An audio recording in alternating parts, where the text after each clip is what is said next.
हाँ जी, अस्सलाम वालेकुम वंस अगेन। खरामा मंजिल की तरफ बढ़ते हुए एक मज़ीद दिन रह गया और आज हमारा काफ़िला काफ़ी टूटा टूटा सा लग रहा है। लोगों ने सोचा कि अब एंड करीब है तो हम तकरीबन वैसे ही करें जैसे आखिरी लेक्चर्स में किया जाता है। तो क्रैश में वो सारे फ्लेवर नज़र आते हैं जो रेगुलर क्लास के होते हैं। रेगुलर क्लास स्टार्ट होती है, सारे बच्चे एक्साइटेड होते हैं। अगले दिन सारे झूठे वादे कर रहे होते हैं, हम साथ साथ चलेंगे, आग लगा देंगे, लुट मचा देंगे। 3-4 दिन बाद थोड़े से ठंडे होना, मतलब यहाँ का एक दिन रिप्रेजेंट करता है रेगुलर सेशन का 1 से 1.5 हफ्ता। कि रेगुलर सेशन 16-17 हफ्ते का होता है और ये 12 दिन। तो हर दिन, हर अगले हफ्ते बच्चों के ऊपर क्या गुजरी। फिर जैसे वहाँ अचानक से ईद आ जाती है, अचानक से बारिश आ गई थी, तो बारिश ने एक दफ़ा बच्चों के हौसले तोड़ दिए। जैसे ईद से ऐसे हौसले टूटते हैं कि फिर वो वापस आ ही नहीं पाते, आते हैं तो पीछे रह चुके होते हैं। तो इस टाइम पे मुझे ऑनलाइन सुन रहे होंगे और सोच रहे होंगे कि वाकई सर सही कह रहे हैं कि तो हम फिजिकल से फिर ऑनलाइन पे शिफ्ट हो गए, फिर पेंडिंग लेक्चर्स वाली कहानी। लेकिन शुक्र है जो कुछ भी करना है करना 12 दिनों में ही है। तो ये एक फ़ायदा है कि वो जो टाइम है, ऐसा नहीं है कि 30 पेंडिंग लेक्चर, 35-40 पेंडिंग लेक्चर। ज़्यादा से ज़्यादा आप कहते हैं कि मेरे 3 दिन मिस हुए हैं, 4 दिन मिस हुए हैं, तो ये फियर नहीं होता कि उसको बहुत ज़्यादा टाइम लग जाएगा वापस वो करने का। तो एंड पे क्रैश कोर्स का मकसद ही ये होता है कि आप कम से कम टाइम में चीज़ों को रिवाइज़ करें। जिन्हें आता है उनका बहुत अच्छा रिवाइज़ हो जाए, जो दरमियान में थोड़े से कमज़ोर पड़ गए थे अपने उन एरियाज़ को स्ट्रॉन्ग कर लें, और जो बहुत ज़्यादा कमज़ोर हैं वो फिर बाकी सारी चीज़ें छोड़ के इसी सब्जेक्ट के पीछे पड़ें और सुबह शाम इसको करें, ताकि by the end of crash जो है वो 80-90% तैयारी कर चुके हो। हमारा जो है वो लास्ट वर्किंग डे होगा। डिपेंड करता है आज हम चैप्टर 3 कितना पढ़ते हैं, तो उसकी वजह से कल देखेंगे कि सर उसामा के पास कितना टाइम अवेलेबल होता है। क्योंकि हो सकता है फिर मैं जज्बाती होते होते पढ़ाते पढ़ाते आपको बहुत देर तक ले जाऊं, तो हो सकता है उनका सेशन संडे पे डालना पड़ जाए, या हो सकता है कि वो कुछ सेशन जो है वो फिजिकल करके, कुछ रिकॉर्डेड करके, कुछ ना कुछ मतलब जो है ना हम इस तरह से करें। चूँकि चैप्टर 3 का सेशन भी काफ़ी ज़्यादा इंपॉर्टेंट है। तो क्या हम तैयार हैं?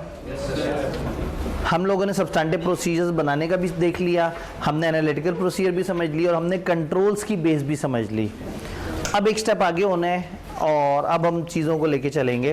तो वो हजरात जो पीछे हैं वो थोड़ा आगे आगे आ सकते हैं, इस वक्त ज़रा आवाम कम है और मेरे ख्याल में लोगों ने अब तय कर लिया है कि बस ठीक है, बस इतना बहुत है। अब आखिरी 2 दिन रह गए हैं, कोई बात नहीं, वो तो हमने एंड पे वैसे भी आखिरी महीना कौन सी क्लासें ली थी, लेकिन आहिस्ता आहिस्ता कुछ लोग साथ साथ आ भी रहे हैं। तो बहुत ज़्यादा दूर बैठने की ज़रूरत नहीं है, हम थोड़ा थोड़ा सा आगे आ सकते हैं। तो मैं फिर कोशिश करूँगा कि माइक लगाया ही ना जाए, ताकि हम फिर तसल्ली से लेक्चर को लेके चल सकें। कंट्रोल्स हमें समझ आ चुके हैं, हमें ये पता लग गया है कि कंट्रोल्स कहते हैं उन चेक एंड बैलेंसेस को जो एक इदारे ने मेंटेन किए हुए होते हैं इन ऑर्डर कि वो अचीव कर सकें अपने ऑब्जेक्टिव्स को। अपने ऑब्जेक्टिव्स को पूरा करने के लिए, अपने ऑब्जेक्टिव्स को मीट करने के लिए जो काम किए जाते हैं वो कंट्रोल्स हैं। फिर हमने कहा इंटरनल कंट्रोल सिस्टम है, उस सिस्टम के कुछ कंपोनेंट हैं, उन कंपोनेंट्स को समझा। फिर बीच में आईटी वाली बातें आ गई, तो हमने आईटी वाली बातों के ऊपर डिस्कशन की। तो अब हम एक स्टेप आगे जाएंगे, कंट्रोल्स हमें समझ आ गए, बट पॉइंट ये है कि हमने कहा था हम कंट्रोल्स के साथ क्या करते हैं, हम अंडरस्टैंडिंग लेते हैं कंट्रोल्स की कि क्या हमें कंट्रोल्स स्ट्रॉन्ग लग रहे हैं। अगर अंडरस्टैंडिंग के वक्त ही लगे कि कंट्रोल स्ट्रॉन्ग नहीं है, तो फिर हम क्या करते हैं, हम कंट्रोल्स पे भरोसा ही नहीं करते और हम सब्सटैंटिव प्रोसीजर लगा लेते हैं। और फर्ज करें आपको शुरू में ही अंदाज़ा हो जाए कि कंट्रोल स्ट्रॉन्ग लग रहे हैं, तो फिर हम टेस्ट ऑफ कंट्रोल्स लगाएंगे चेक करने के लिए कि क्या वाकई स्ट्रॉन्ग है। और अगर वो वाकई स्ट्रॉन्ग निकले तो फिर हमारी रिलायंस बढ़ जाएगी, जिसका मतलब हम सब्सटैंटिव प्रोसीजर्स कम डिटेल में लगाएंगे। अगर आप एक इदारे में पहुंचे और आपको पता लगे कि कंट्रोल्स पे रिलाई किए बगैर तो यहाँ काम हो ही नहीं सकता, एक ऐसा इदारा है जहाँ हर चीज़ आईटी बेस्ड है, तो जब तक आपको कंट्रोल्स पे कंफर्ट ना हो तब तक आप सफिशिएंट अप्रोप्रिएट ऑडिट एविडेंस तक नहीं पहुँच सकते। और कंट्रोल्स बेकार हो, एक एंटिटी जहाँ कंट्रोल्स पे रिलाई किए बगैर आप सब्सटैंटिव में एश्योरेंस नहीं ले सकते और उनके कंट्रोल्स क्या हो, बिल्कुल ही बेकार हो, तो ये भी सफिशिएंट अप्रोप्रिएट ऑडिट एविडेंस ना मिलने की एक एग्जांपल हो सकती है। कि आपने ये तय किया है कि बगैर कंट्रोल्स पर रिलाई किए हम आगे नहीं चल सकते, और कंट्रोल्स बहुत ज़्यादा इफेक्टिव नहीं है। जब हम लोग 705 के अंदर एग्जांपल्स देख रहे थे स्कोप लिमिटेशन की, तो एक एग्जांपल मैंने होल्ड कर ली थी। मैंने कहा अभी नहीं समझ आएगी, जब हम कंट्रोल्स को समझ चुके होंगे तब वो बात समझ आएगी। तो वहाँ ये लिखा था कि ऑडिटर ने ये डिसाइड किया है कि अलोन सब्सटैंटिव प्रोसीजर्स काफ़ी नहीं है और उसको कंट्रोल्स पर रिलाई करना होगा, बट कंट्रोल्स अप्रोप्रिएट नहीं है, वीक हैं, जिसका मतलब है कि वो जितना मर्जी भी काम कर ले वो सफिशिएंट अप्रोप्रिएट ऑडिट एविडेंस तक नहीं पहुंच सकता। तो फिर ऑडिटर बेचारा क्या करे, उसके अपने प्रोसीजर्स ने उसे बता दिया कि तुम्हें सफिशिएंट अप्रोप्रिएट ऑडिट एविडेंस नहीं मिलेगा। तो वो एक एग्जांपल हमारी पेंडिंग रहती थी, जो मैंने कहा था कि मैं बाद में आपको याद कराऊंगा। अब कंट्रोल्स की हमारी असेसमेंट है बेसिक कि वो स्ट्रॉन्ग लग रहे हैं, तब हमने चेक करना है वो स्ट्रॉन्ग है या नहीं है। अब पेपर में चैप्टर से रिलेटेड एग्जैक्टली दो ही तरह के सवाल आते हैं, या वो आपको कहते हैं कि ये एक सिस्टम है, ये एक निज़ाम है, फलाना फलाना फलाना तरह का, ज़रा बताओ इसमें क्या कंट्रोल्स होने चाहिए। या वो कहते हैं एक निज़ाम है, उसमें ये कंट्रोल्स हैं, बताओ उसके क्या टेस्ट ऑफ कंट्रोल्स होने चाहिए। या एक निज़ाम है, इसमें बताओ क्या क्या वीकनेस हो सकती है और उसके लिए क्या अच्छे कंट्रोल्स आप सजेस्ट करते हो। तो एक तो सवाल आता है इस तरह का जो थ्योरेटिकल सा सवाल होता है, जिसमें इंग्लिश लिखी होती है 2-3 लाइनों की और आपसे वो रट्टा पूछ रहे होते हैं। दूसरा एक सवाल आता है कि वो आपको एक सिचुएशन दे देते हैं, एक बड़ी सी सिचुएशन दे देते हैं। आप एक कंपनी में ऑडिट करने गए, वहाँ सेल यूँ होती है, फिर उसको ऐसे रिकॉर्ड करते हैं, फिर फलाना जगह रखते हैं, फिर ये डॉक्यूमेंट बनता है, फिर वो डॉक्यूमेंट बनता है, फिर ऐसा होता है वैसा होता है, ज़रा बताओ इसमें क्या प्रॉब्लम्स हैं। ये आपसे कह देते हैं बताओ इसमें क्या कंट्रोल्स हैं, या पूछ लेते हैं बताओ इसमें क्या कंट्रोल्स हैं, उसके टेस्ट ऑफ कंट्रोल्स क्या हैं। तो बात वहीं पर ही आ गई कि टेस्ट ऑफ कंट्रोल्स में फिर शायद क्या हमें उसी तरह का रट्टा लगाना पड़ेगा जैसे सब्सटैंटिव प्रोसीजर्स में हमारा ख्याल था कि 35-40 सब्सटैंटिव प्रोसीजर्स हैं एरियाज़ के, तो हम हर किसी को रट्टा मार लें।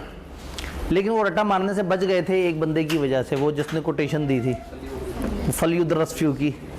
आसान बोलना है तो चाइना का मौजे तंग, ठीक है, मोजे तंग से मौजे तंग जो है ना वो जहन में रह सकता है। तो इन्होंने कहा था कि हम कौम को मछलियाँ नहीं देंगे, हम मछलियाँ पकड़ने का तरीका सिखाएंगे। सब्सटैंटिव प्रोसीजर में हमें मछलियाँ पकड़ने का तरीका समझ आ गया है। आप में से कुछ ने कुछ और एरियाज़ पे तजर्बा किया और आपको थोड़ा थोड़ा सा बेहतर फील हुआ होगा। शायद पहले दूसरे तीसरे तजर्बे में बहुत परफेक्ट रिजल्ट ना आए, लेकिन अगर आप 60-70% ऑफ द कंटेंट को गेस करने में कामयाब हो गए तो बड़ी बात है। आप अगली दफ़ा किताब से पढ़ेंगे, फिर अगली दफ़ा दोबारा सोचेंगे तो आपकी सोच ज़रा ज़्यादा रिफाइन हो चुकी होगी। Same goes with test of control. Test of control में भी रादर देन कि हम जितने भी कंट्रोल्स के मोटे मोटे मेन निज़ाम है उनके सारे कंट्रोल्स की एक लिस्ट देखें, उस सारे को रट्टा मार लें और फिर पेपर में दुआ करें कि अल्लाह करे रट्टे वाला सवाल आए ताकि हम ठगाठक लिख दें। और अगर लॉजिकल सवाल आ जाए तो हमने जो रट्टा मारा हुआ उसके बाद सोचते ही रह जाएंगे कि अब हमने उस रट्टे को यहाँ इस्तेमाल कैसे करना है।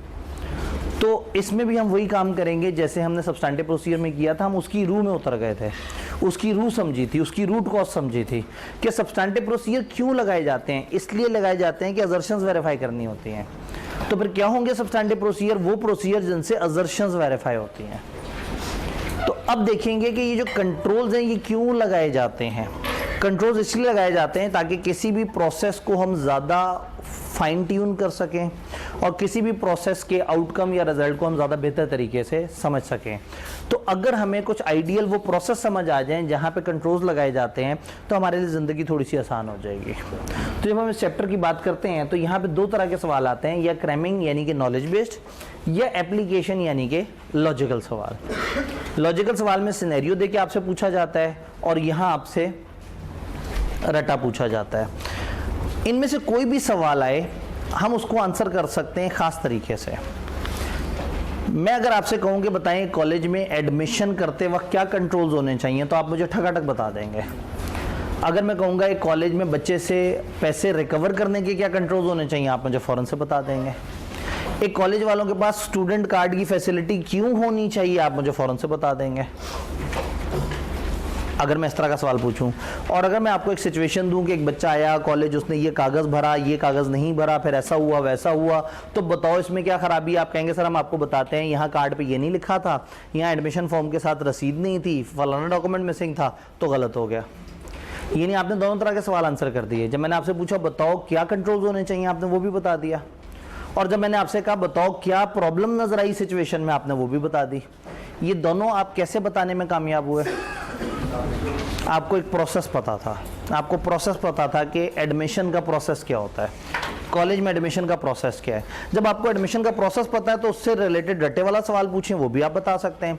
और कोई आपको सिचुएशन दे दे जिसमें वो वीकनेसेस नजर आ रही हो जो उस प्रोसेस में, जो आपने आइडियल प्रोसेस पढ़ा हुआ था वहां नहीं है, तो आपने वो चीजें भी आइडेंटिफाई कर दी। तो कंट्रोल्स को लेके अब हमारा टोटका ये है, ये जो हमारे फलयूद रसफ्यूकी भाई साहब हैं, इन्होंने जो हमें कहा है मछलियां पकड़ने वाली बात, तो अब मछलियां पकड़ने का तरीका ये है कि हमने प्रोसेस समझ लेना है। अगर हम कंट्रोल्स के 2-3 मेन एरियाज का प्रोसेस समझ लेंगे तो पेपर में अगर रट्टे वाला सवाल आए तो हम उस प्रोसेस को जहन में रख के उसको भी आंसर कर सकते हैं, और अगर लॉजिकल सवाल आए और हमसे गलतियां निकालने का कहें तो भी उस प्रोसेस को जहन में रख के हम गलतियां निकाल सकते हैं। तो कंट्रोल्स की जब हम बात करते हैं तो कंट्रोल्स कुछ एरियाज पे ज़रा ज़्यादा ज़रूरी होते हैं। हर वो जगह जहाँ पैसा ज़्यादा इन्वॉल्व है ना, वहाँ कंट्रोल भी इंपॉर्टेंट होगा। कंपनी में सबसे बड़ा पैसा जो इन्वॉल्व होता है वो जब वो सेल्स कर रहे होते हैं। जब आप सेल्स करते हैं तो आपके पास सबसे बड़ी अमाउंट में पैसा आता है, यानी कंपनी की जो मेन इनकम होती है वो सेल्स से जनरेट होती है। तो जो सेल्स का निज़ाम है, चूंकि उसमें पैसा इन्वॉल्व है, वो सेंसिटिव है कंट्रोल्स के पॉइंट ऑफ व्यू से। फिर परचेजेस और जो पेबल्स उससे कनेक्टेड है वो वाला निज़ाम। फिर दूसरा बड़ा जो खर्चा है, परचेजेस के बाद दूसरा बड़ा खर्चा नॉर्मली पेरोल का खर्चा होता है, आपकी एम्प्लॉय कॉस्ट होती है जिसके ऊपर आप खर्च कर रहे होते हैं। तो फिर पेरोल का निज़ाम वो भी हमारे लिए बड़ा इंपॉर्टेंट है। फिर चौथी चीज़ होती है इन्वेंट्री, कि इन्वेंट्री कहाँ से आएगी, कैसे रखी जाएगी, उसकी क्या हिफाजत की जाएगी, उसका हिसाब किताब। और देन हमारे पास कैश एंड बैंक का सिस्टम होता है कि हमारे पास जितना भी पेटी कैश या जो बड़े वाला बैंक में पैसे रखे हुए हैं उनका क्या निज़ाम है। तो ये चंद बड़े प्रोसेस हैं। एक और बड़ा प्रोसेस है लेकिन वो बड़ा सिंपल सा होता है, नॉन करंट एसेट खरीदने का, लेकिन उसके ऊपर बड़े अच्छे चेक एंड बैलेंस बने हुए होते हैं, तो हमें उसके पूरे प्रोसेस को समझने की लंबी चौड़ी ज़रूरत नहीं होती। तो इसका मतलब है इन्वेंट्री में अगर हमें सेल्स का प्रोसेस, परचेज का प्रोसेस, पेरोल का प्रोसेस, बैंक एंड कैश के बारे में पता लग जाए, इन्वेंट्री के बारे में पता लग जाए, तो हमारे मसले काफ़ी हद तक हल हो जाएंगे। तो अभी हमारे इस सेशन का टारगेट ये है कि हमने इन प्रोसेसेस में से 3 जो बड़े प्रोसेस हैं उनको समझेंगे, और देन देखेंगे हमारे पास टाइम कितना है। टाइम ज़्यादा हुआ तो बैंक एंड कैश के ऊपर डिटेल से बात हो जाएगी, टाइम कम हुआ तो हमारे पास एक बैकअप में वीडियो भी मौजूद होगी जो उसमें थोड़ी सी हमें हेल्प कर सकती है। खतरों से टक्कर लेते हैं, हमें 3 ऑफ करना पड़ेगा। उम्मीद करता हूँ कि हमें समझ आ रहा है। 1 भी ऑफ कर देते हैं, चले ठीक है। सेल्स का सिस्टम, सेल्स इस वक्त हम जो फ्लो चार्ट पढ़ रहे हैं वो सेल्स या रिसीवेबल्स से रिलेटेड है। आपको याद होगा हमने कहा था कि किसी भी प्रोसेस को जब डॉक्यूमेंट करते हैं तो नैरेटिव में भी डॉक्यूमेंट कर सकते हैं, आईसीक्यू में भी डॉक्यूमेंट कर सकते हैं, फ्लो चार्ट। हमने कहा था फ्लो चार्ट का फ़ायदा ये होता है कि एक पिक्टोरियल इमेज मिल जाता है, एक पूरा प्रोसेस दिमाग में आ जाता है। अगर यही चीज़ नैरेटिव में पढ़ेंगे तो 6-7 सफ़े तक पढ़ते रहेंगे, समझ तो आ जाएगी लेकिन जहन में उसका नक्शा नहीं बनेगा। तो आईकेप ने क्या किया, आईकेप ने कंट्रोल्स नैरेटिव्स में बताए। मैंने नैरेटिव्स को पकड़ के उनको टेबल की शक्ल दे दी, लेकिन उसको समझाने के लिए फ्लो चार्ट जो कि ग्लीम की वेबसाइट से चोरी किए हुए हैं वो आपके सामने रख दिए।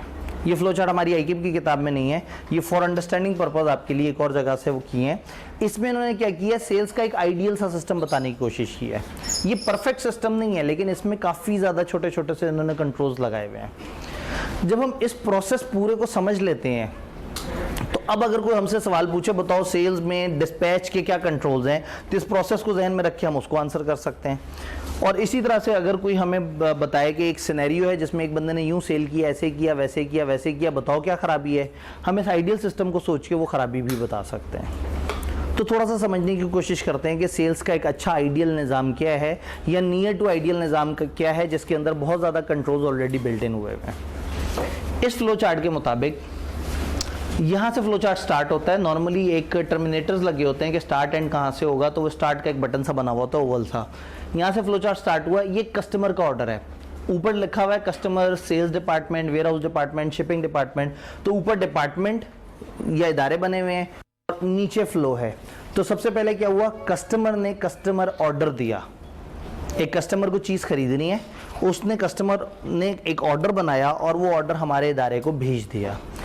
इस लाइन से उधर कस्टमर और इस लाइन से इधर हमारा इदारा है। कस्टमर का ऑर्डर पहुंचा हमारे सेल्स वालों के पास, हमारे सेल्स वालों ने देखा कि हाँ भाई ये हमारा ही कस्टमर है, ये अप्रूव कस्टमर्स में से है या नहीं है। हाँ जी हमारा कस्टमर है, उसके साथ बातचीत की, उससे पूछा हाँ भाई ये क्या ऑर्डर होते हैं, जी ये चीज़ इस तरह से चाहिए। उन्होंने कहा चलो हम पता करके आपको बताते हैं। सेल्स वालों ने उसका जो सेल्स ऑर्डर है वो उठा के फॉरवर्ड कर दिया ट्रेजरर या डिपार्टमेंट वालों को। ये वो लोग हैं जिनके पास सारे कस्टमर्स की हिस्ट्री आ रही है, कौन सा नया कौन सा पुराना कस्टमर है, किसको क्रेडिट लिमिट ज़्यादा मिली हुई है, किसको कम मिली हुई है, कौन से ऐसे लोग हैं जिन्होंने बैड डेट की है, कौन से ऐसे लोग हैं जो रेगुलरली अपने पैसे दे रहे होते हैं। अगर ये एक नया कस्टमर होगा तो उसके बारे में भी एक सिस्टम होगा कि देखेंगे इस नए कस्टमर को कितना अप्रूव करें, इसको कितना माल दें। नए कस्टमर पे आप ज़्यादा भरोसा नहीं करता, आप उसे कम माल देते हैं या आप उससे सिक्योरिटी ले लेते हैं। तो कस्टमर का ऑर्डर हमने भेजा है यहाँ क्रेडिट वालों के पास। क्रेडिट वालों ने अच्छी तरह से चेक किया कि वो कस्टमर की लिमिट कितनी है, कस्टमर को हम कितना क्रेडिट दे सकते हैं, उसका पिछला बैलेंस कितना है, उसकी इस वक्त अमाउंट कितनी है, क्या हम उसको ओके करें या ना करें। कर दिया इन्होंने ओके। जब इन्होंने ओके किया तो इन्होंने 5 कॉपियाँ बनाई अप्रूव सेल्स ऑर्डर की और 5 अलग अलग डिपार्टमेंट्स को भेज दी। अब अगेन ये कहानी और ये फ्लो जब समझ आ जाएगा तो फिर हमारे लिए इसके सवाल सॉल्व करना काफ़ी ईजी हो जाएगा। ये 5 डॉक्यूमेंट्स भेज दिए। अप्रूव सेल्स ऑर्डर की कॉपी मिली सेल्स वालों को। सेल्स वालों ने ऑर्डर भिजवाया था कि कस्टमर कहता है उसे ये चीज़ चाहिए और क्रेडिट वालों ने कहा ओके टेंशन मत लो हमने अप्रूव कर दिया है। तो ये क्या करेंगे, इसकी एक्नॉलेजमेंट उठा के दे देंगे कस्टमर को। ये लोग होते हैं जो कस्टमर के साथ बातचीत कर रहे होते हैं। कस्टमर से कहेंगे आपने जो ऑर्डर भेजा था हमारे इदारे वालों ने उस ऑर्डर को अप्रूव कर दिया, परेशान मत हो, इतने दिन में माल आप तक पहुंच जाएगा। कस्टमर फौरन से देखे कि उसने जितना ऑर्डर भेजा था क्या अप्रूव उतना ही ऑर्डर हुआ है।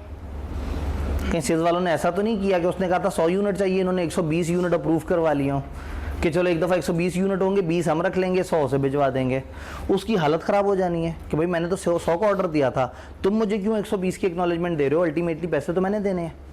तो ऐसे में अंदर का कोई बंदा गड़बड़ नहीं कर सकता और जितना वो एग्री हुआ है उतना ही यहाँ पे चीज़ें आएंगी। उसने एक्नॉलेजमेंट देखी, अपने ऑर्डर से मैच किया और मुतमईन हो गया, इसने कंफर्म कर दिया हाँ जी मैंने यही ऑर्डर दिया था, आप लोगों ने बिल्कुल मुझे सही से वो किया है। मीनवाइल वेयर हाउस वालों को जब अप्रूव सेल्स ऑर्डर मिला था तो उन्होंने क्या किया, उन्होंने गुड्स उठाए, जो चीज़ें सामान थी उनको डब्बों में डाला, डब्बे बंद किए और डब्बों के ऊपर पैकिंग स्लिप पे लिख दिया कि इसमें फलाना तरह की चीज़ इतनी, फलाना तरह की चीज़ इतनी, फलाना तरह की चीज़ इतनी है। तो फॉर एग्जांपल आपने किसी को ऑर्डर भेजा और उनसे कहा है कि मुझे 4 तरह के कैमरे चाहिए, तो उन्होंने उनको डब्बे में डाला और बाहर लिख दिया कि इसमें कैमरा फलाना कैटेगरी वाला 1, फलाना कैटेगरी वाले 2 और फलाना कैटेगरी वाला 1। तो पैकिंग स्लिप से मुराद क्या है, डब्बे के बाहर डिस्क्रिप्शन लिख दी जाए कि इस डब्बे के अंदर क्या क्या चीज़ें हैं। ये चीज़ें डाली और ये उठा के दे दिया शिपिंग वालों को जिन्होंने सामान लेके जाना है। इस फ्लो चार्ट को देख के हमें सेग्रीगेशन ऑफ ड्यूटीज़ बड़ी अच्छी समझ आ जाती है। जिसके पास ऑर्डर आ रहा है वो ऑर्डर अप्रूव नहीं कर रहा, जो अप्रूव कर रहा है वो डिलीवर नहीं कर रहा, जो बता रहा है उसने माल देना नहीं है, जिसके पास माल पड़ा हुआ है उसने पहुंचाना नहीं है, जो पहुंचा रहा है माल उसके पास नहीं पड़ा हुआ। तो हर कोई अपना अपना काम कर रहा है, किसी के पास कस्टडी है, किसी के पास इजाज़त है और किसी के पास उसकी रिकॉर्डिंग है। ये सामान इन्होंने भेजा शिपिंग वालों को, शिपिंग वालों ने सामान एक दफ़ा मैच किया, सेल्स ऑर्डर कितना था, क्या डब्बे के अंदर वही सारी चीज़ें, चेक किया, डब्बों को दोबारा बंद किया और उसको शिपिंग के रूट पे डाल दिया। शिपिंग लफ्ज़ी मतलब है समंदरी रास्ते से चीज़ भेजना। शिपिंग हर तरह की चीज़ के लिए इस्तेमाल होता है। यहाँ हमारी असम्पशन ये है कि आप समंदरी रास्ते से भेज रहे हैं तो एक डॉक्यूमेंट बन गया बिल ऑफ लेडिंग। अगर ये ट्रक के रास्ते से, ज़मीनी रास्ते से ट्रक के थ्रू भेजे जाते हैं तो ये कंसाइनमेंट नोट एक डॉक्यूमेंट होता। अगर ट्रेन से भेजते तो बिल्टी एक डॉक्यूमेंट होता है। अगर हवाई जहाज़ से भेजें तो एयरवे बिल होता है। हर रूट के अलग अलग डॉक्यूमेंट होते हैं। फिलहाल हमारी असम्पशन ये है कि जो ट्रैवल डॉक्यूमेंट है उसका नाम है बिल ऑफ लेडिंग। ये कुरियर का कागज़ भी हो सकता है। तो इन्होंने क्या किया, गुड्स वगैरह डाल के और इसको रवाना कर दिया और जो बिल ऑफ लेडिंग है, इस चीज़ का एविडेंस कि हाँ भाई हमने चीज़ भेज दी है, ये चीज़ें, तीनों चीज़ें उठा के, इसकी कॉपी भी उठा के भेज दी कस्टमर को, शिप करवा दिया, यानी कि उसको डिलीवर कर दिया। कस्टमर के पास जब गुड्स पहुंचे उसने देखा कि क्या जो पैकिंग स्लिप पे लिखा है गुड्स भी वही हैं, और फिर उसने देखा कि जो बिल ऑफ लेडिंग पे जो डिलीवर करने वाले ने कहा है कि मैंने इतना डिलीवर किया, क्या वो भी मैच कर रहा है। उतने ही गुड्स, उतनी पैकिंग स्लिप, उतनी ही डिलीवरी उसने इनसे मैच की एक्नॉलेजमेंट से। असूलन इसे चाहिए कि सेल्स डिपार्टमेंट को बता दे कि मेरे पास माल पहुंच गया और सब ओके है। यहाँ वो कंट्रोलर ने नहीं दिखाया, चूँकि इसका कोई स्टैंडर्ड तो है नहीं, तो हम अपनी तरफ से कोई भी चीज़ ऐड माइनस करना चाहें तो कर सकते हैं। ये फेयर प्रेजेंटेशन फ्रेमवर्क है। कि जहाँ आप थोड़ा बहुत प्लस माइनस अपनी अंडरस्टैंडिंग के लिए करना चाहें तो कर सकते हैं। गुड्स इन तक पहुंच गए।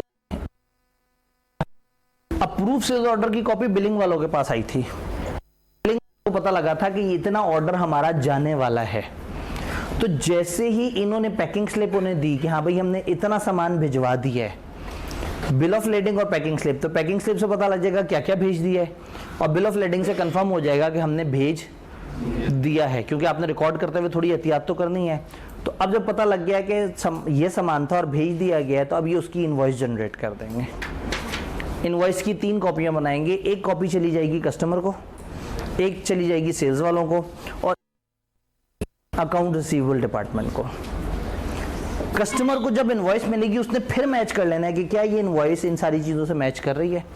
अगर नहीं कर रही तो फौरन से शोर मचा दे। अगर वो खामोश है तो हम अजम्पशन क्या लेंगे, सब सही है, उसे कोई मसला नहीं था। जब इनके पास इनवॉइस पहुंची, इन्होंने कस्टमर को कहा था आपका माल आने वाला है, जब इनवॉइस पहुंची तो उन्हें तसल्ली हो गई कि हमारी तरफ से माल चला गया है। इन्होंने अपनी सेल डे बुक क्लोज कर दी। सेल डे बुक में लिखा हुआ था कि हमारे पास ये सेल्स रिकॉर्ड होने लगी है। जब माल चला गया तो उन्होंने अपनी सेल डे बुक को अपडेट कर लिया। इनवॉइस की कॉपी जब पहुंची अकाउंट रिसीवेबल के पास, तो अकाउंट रिसीवेबल वालों ने वो वाले कस्टमर को उतने से डेबिट कर दिया। डेली इनवॉइस की समरी जब पहुंची जीएल वालों के पास, जिनके पास ओवरऑल लेजर थे, उन्होंने ओवरऑल लेजर में सेल बुक कर दी और ओवरऑल लेजर में रिसीवेबल बुक कर दिया। अब अगेन इसमें बुक्स ऑफ प्राइम एंट्री की अंडरस्टैंडिंग ज़रूरी है कि पहले हमारी बेसिक एंट्रियाँ होती हैं, फिर जब हम लेजर की तरफ आते हैं तो कुछ सब्सिडरी लेजर होते हैं जहाँ कस्टमर का डाटा होता है, कुछ मेन लेजर होते हैं जहाँ ओवरऑल डाटा होता है। तो ओवरऑल डाटा और ओवरऑल सेल्स इन्होंने अपडेट कर दी और इंडिविजुअल डाटा इन्होंने अपडेट कर दिया। इन दोनों के दरमियान रिकन्सिलिएशन अकाउंटिंग की ज़बान में कंट्रोल अकाउंट कहलाती है। तो कंट्रोल अकाउंट में आपने सब्सिडरी लेजर और मेन लेजर को आपस में रिकन्साइल कर लिया। मीनवाइल पैकिंग स्लिप और बिल ऑफ लेडिंग इन्हें भी मिला था इन्वेंट्री कंट्रोल वालों के पास। ये कौन लोग हैं जो इन्वेंट्री की अकाउंटिंग करते हैं, ये कौन लोग हैं जो बिल्स वगैरह को देखते हैं, कस्टमर को कितना बिल चार्ज होना है। इन्होंने अपनी इन्वेंट्री के रिकॉर्ड को उतने से अपडेट कर लिया कि हमारे पास से ये 4 कैमरे इस नेचर के माइनस कर देने हैं, और उन्होंने अपने इन्वेंट्री के रिकॉर्ड्स को अपडेट कर दिया। तो इस तरह से हर किसी ने अपनी रिकॉर्डिंग कर ली। तो यहाँ बेसिकली 3 बातें थी, कस्टमर की तरफ से जो ऑर्डर आया उसके कंट्रोल्स, कस्टमर को जो हमने माल भेजा उसके कंट्रोल, और जो इनवॉइस और उसकी अकाउंटिंग है उसके कंट्रोल्स। तो अगर हम गौर से देखेंगे तो इस बड़े मज़ेदार से सिस्टम के अंदर हमने बहुत सारे ख़तरे ख़त्म करने की कोशिश की है। कहीं ऐसा ना हो कि जितना ऑर्डर आया उससे ज़्यादा डिलीवर हो जाए, कहीं ऐसा ना हो कि जितना ऑर्डर आया उससे ज़्यादा अंदर का कोई बंदा खा जाए, कहीं ऐसा ना हो कि वेयर हाउस वाले सामान पूरा दे ही ना और थोड़ी सी गड़बड़ कर लें, कहीं ऐसा ना हो कि कस्टमर को ओवर बिलिंग, कहीं ऐसा ना हो कि कस्टमर को अंडर हो जाए, कहीं ऐसा ना हो कि कस्टमर को चीज़ पहुंची नहीं और हम लोग अपने पास रिकॉर्डिंग कर लें, कहीं इस तरह से ना हो कि हम रिसीवेबल रिकॉर्ड करके बैठे हुए हों जबकि कस्टमर तो एतराज़ कर रहा है कि उसके पास तो सामान आया हुआ ही नहीं। तो छोटे छोटे से बहुत सारे मसले हैं जो इसमें रिजॉल्व होते हैं। अब अगर कोई आपसे सवाल में पूछे बताओ कस्टमर की तरफ से जब ऑर्डर आता है तो उस पर क्या कंट्रोल्स हैं, तो आप ऑर्डर आने से लेके आगे तक ये जो शुरू वाला मामला है इसकी सारी बातें आप इंग्लिश में लिख सकते हैं। अगर वो कहें बताओ ऑर्डर डिस्पैच होते वक्त के क्या कंट्रोल्स हैं, तो जो गुड्स वाले ने पैक कर कैसे किया, फिर उन्होंने यूँ भेजा, फिर उससे पूछा, फिर ये बिल ऑफ लेडिंग था, आप ये सारी बातें कर सकते हैं। अगर वो पूछें बताओ रिकॉर्डिंग करते वक्त के क्या कंट्रोल्स हैं, तो आप ये वाले प्रोसेस की बात कर सकते हैं। लेकिन वही वाली बात हो गई कि बहुत हवाई बात हो गई। मैंने कहा बताया, आपने सुना, आपने फ्लो चार्ट देखा, अब आप कहेंगे कि ये बहुत बड़ी वैरायटी करके सर तो चले जाएंगे, हम इतना दिमाग कहाँ से इस्तेमाल करें। तो एहतियातन क्या करना है, किताब में इसके नैरेटिव्स भी दिए हुए हैं। किताब आपको 1-2 दिन पहले देने का मकसद ये था कि अगर मैं कोई चीज़ बताऊं और किताब से रिलेट करूं तो आप कहें जी हमारे पास तो वो किताब ही नहीं है, आप क्या बात कर रहे हैं। तो ये फ्लो चार्ट जब आपको समझ आ जाए तो इस फ्लो चार्ट के नीचे आपको किताब में एक टेबल नज़र आएगा जिसमें 3 स्टेजेस बनी हुई हैं, गुड्स रिसीव करने से रिलेटेड, वो गुड डिस्पैच करने से रिलेटेड, ऑर्डर रिसीव करने से रिलेटेड और जो अकाउंटिंग है उससे रिलेटेड। उसमें 3 कॉलम बने हुए हैं। एक कॉलम बताता है हमारा मकसद या रिस्क क्या है जिसके लिए कंट्रोल लगाए जाते हैं, सेकंड कॉलम बताता है हमारे कंट्रोल्स क्या हैं, और थर्ड कॉलम बताता है टेस्ट ऑफ कंट्रोल।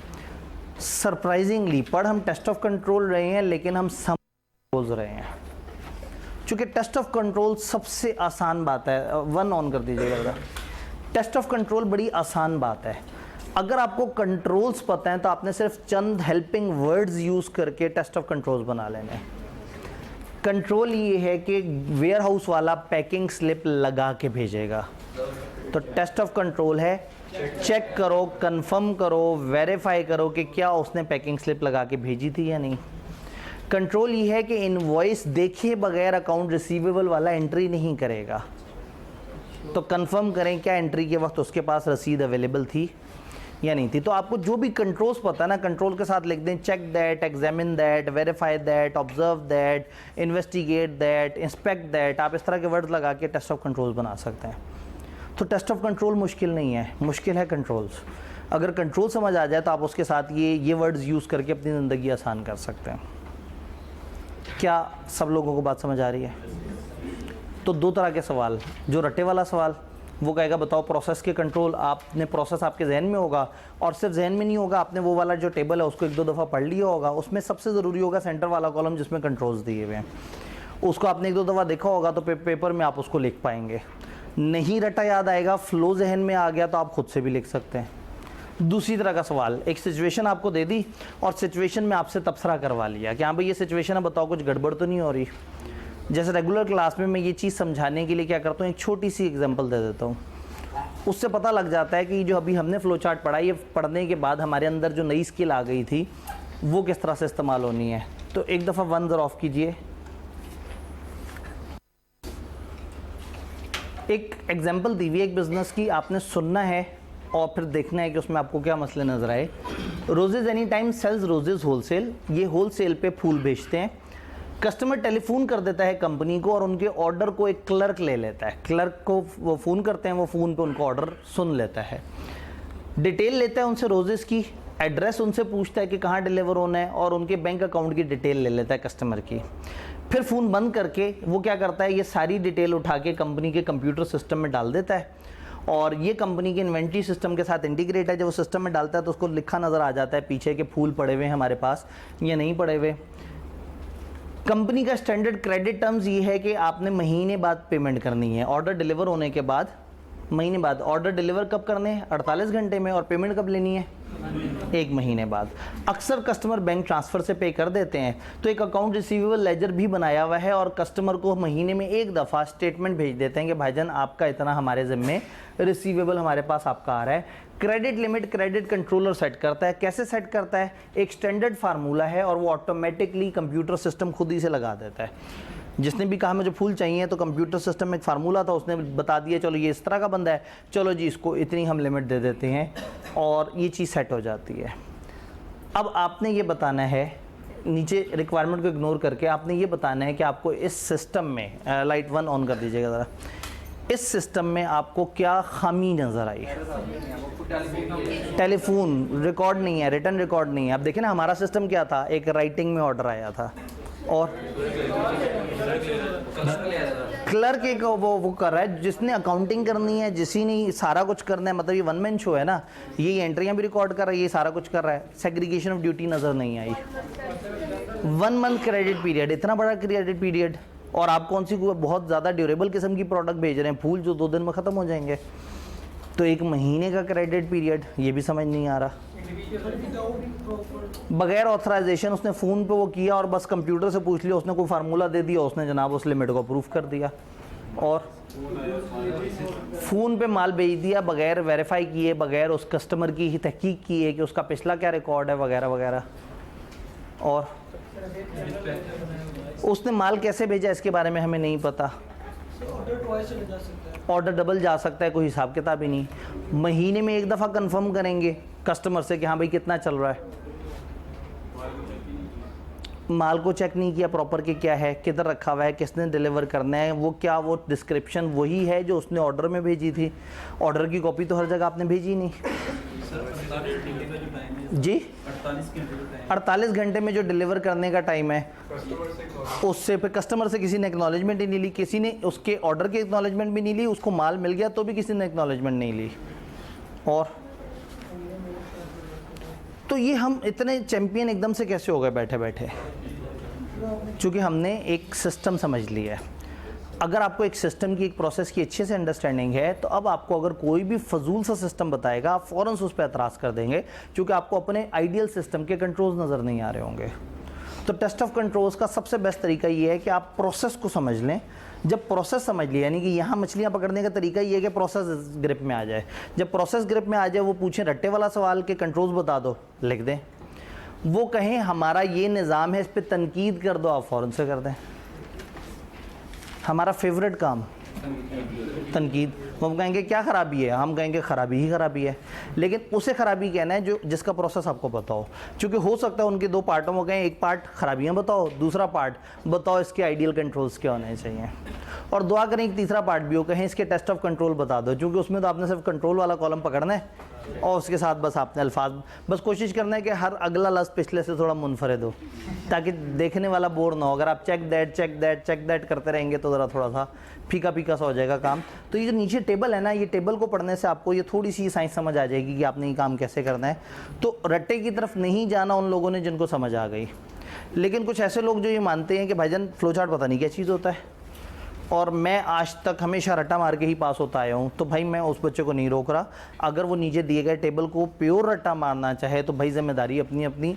अगर आपको यूँ ज़्यादा अच्छा लगता है तो आप उस तरह से कर लें। हमारी कोशिश ये है कि अगर प्रोसेस समझ आ जाए तो पेपर में किसी भी किस्म का सवाल आ जाए, आप उसमें खामियां तलाश कर सकते हैं। अभी आज ड्राफ्टिंग का जब सेशन होगा, आज जब वो प्रैक्टिस होगी, तो उस टाइम पे भी आपके सामने सवाल रखे जाएंगे। तो देखना है कि आपको ये जो अंडरस्टैंडिंग डेवलप हुई है, क्या इसकी बेस पे आप सही से एतराज़ या प्रॉब्लम्स आइडेंटिफाई कर पा रहे हैं या नहीं। भाई का एक सवाल है, जैसे आपने जब फ्लो चार्ट से देख के बनाने कंट्रोल के सामने, फॉर एग्जांपल इस तरह करेंगे क्रेडिट डिपार्टमेंट को सेल्स ऑर्डर रिसीव करना चाहिए, फिर उसको अप्रूव करके आगे भेजना चाहिए। जी बिल्कुल, आप इस तरह से आप कह सकते हैं कि इसमें अलग अलग डिपार्टमेंट्स इन्वॉल्व होने चाहिए। क्रेडिट डिपार्टमेंट को सेल्स ऑर्डर अप्रूव करना चाहिए और सेल्स वालों को कम्युनिकेट करना चाहिए। तो बेसिकली इसी फ्लो को आप सादा इंग्लिश में बताएंगे और मज़ीद नीचे दिया गया टेबल भी आपको किसी हद तक हेल्प कर देगा। प्रोसेस जहन में हो तो टेबल की भी ज़रूरत नहीं है, लेकिन खाली टेबल याद किया हो और प्रोसेस दिमाग में ना हो तो ज़्यादा नुकसानदेह काम है। बात समझ आई? तो पहले वाले पे हमने ज़्यादा टाइम लगाना था ये समझने के लिए कि फ्रेमवर्क क्या है, हम किस तरह से कर रहे हैं। मैं दोबारा याद करा दूं, पेपर में दो तरह के सवाल आते हैं, या सीधा सीधा रट्टे वाला सवाल कि इस प्रोसेस के कंट्रोल्स बता दो, या दूसरा सवाल कि ये एक प्रोसेस है, वो आपको एक प्रोसेस और कहें आप क्या ख़राबी है और इसमें क्या अच्छे अच्छे कंट्रोल्स लगाए जा सकते हैं। तो दोनों तरह के सवालों को आप इस फ्रेमवर्क से आंसर कर सकते हैं। अब एक स्टेप आगे चलते हैं। वन ऑफ कर दीजिएगा ज़रा, जज़ाकल्लाह। सेकंड सिस्टम, परचेजेज या पेबल का साइकिल। हमने पीछे देखा सेल्स रिसीवेबल का साइकिल, अब परचेजेस पेबल का साइकिल। पहले कुछ खौफ समझते हैं। परचेजेस पेबल में एक बड़ा खौफ ये है कि इसमें आउटफ्लो होना है पैसों का। तो जो कस्टमर की तरफ से ऑर्डर था वो कभी भी कहीं से भी आ सकता था, लेकिन परचेजेस हमेशा एक ऑर्गेनाइज वे में जनरेट होना चाहिए। परचेजेस के पीछे रीज़न होनी चाहिए कि हमने कोई चीज़ प्रोड्यूस करनी है या हमने किसी कस्टमर को बना के देनी है।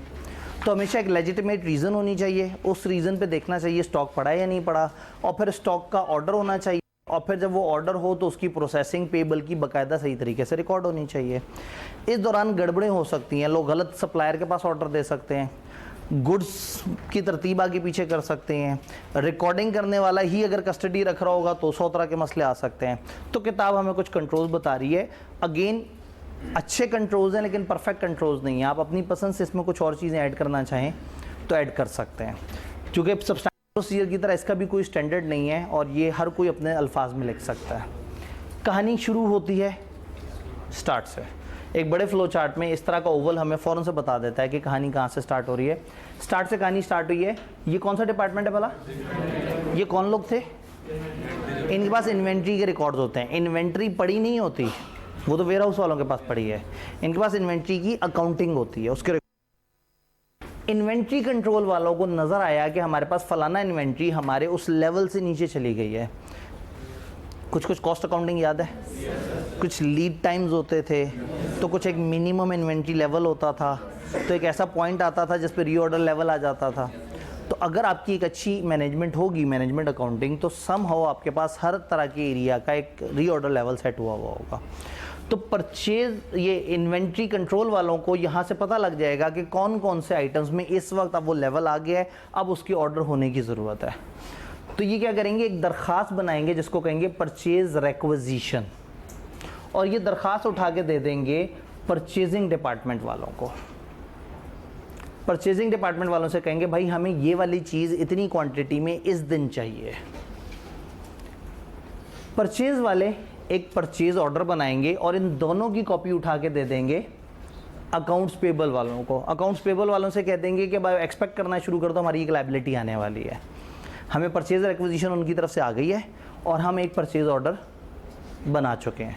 तो इनको आपने बता दिया अकाउंट्स पेबल वालों को कि हाँ भाई एक लायबिलिटी बुक होने वाली है। इस परचेज ऑर्डर की आपने 2 कॉपियाँ, एक रिसीविंग जो आपके फैक्ट्री में, आपके गोदाम में या जो भी जगह है दरवाजे पे बैठे हुए उनको भेज दिया, और एक कॉपी भेज दी वेंडर को। वेंडर मतलब जो आपका सप्लायर है, आपने उसको चीज़ भेज दी। अब यहाँ सप्लायर का अपना सेल्स का वो सिस्टम चलेगा जो अभी थोड़े पहले हमने देखा। ये जो आप फ्लो चार्ट देख रहे हैं ये कट हुआ हुआ फ्लो चार्ट है। ये एक बड़ा फ्लो चार्ट था जिसमें एक तरफ सेल्स का सिस्टम था, एक तरफ परचेज का सिस्टम था, वो आपस में कनेक्ट हुए हुए थे।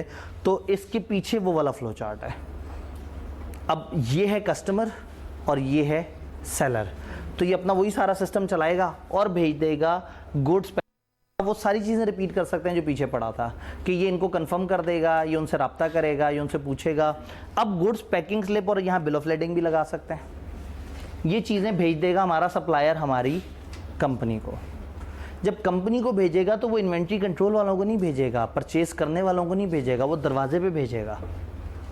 दरवाजे पे जो लोग हैं वो गुड्स देखेंगे, पैकिंग स्लिप देखेंगे और देखेंगे परचेज ऑर्डर जो उनको परचेज वालों ने बताया था कि हमने इतना माल मंगवाया हुआ है, ताकि दरवाजे पे इंतज़ार करें और जब शॉर्ट हो तो कहें भाई 4-5 दिन हो गए वो माल नहीं पहुंचा अभी तक, ताकि अगर किसी ने गड़बड़ की है बीच में तो वो पकड़ा जाए।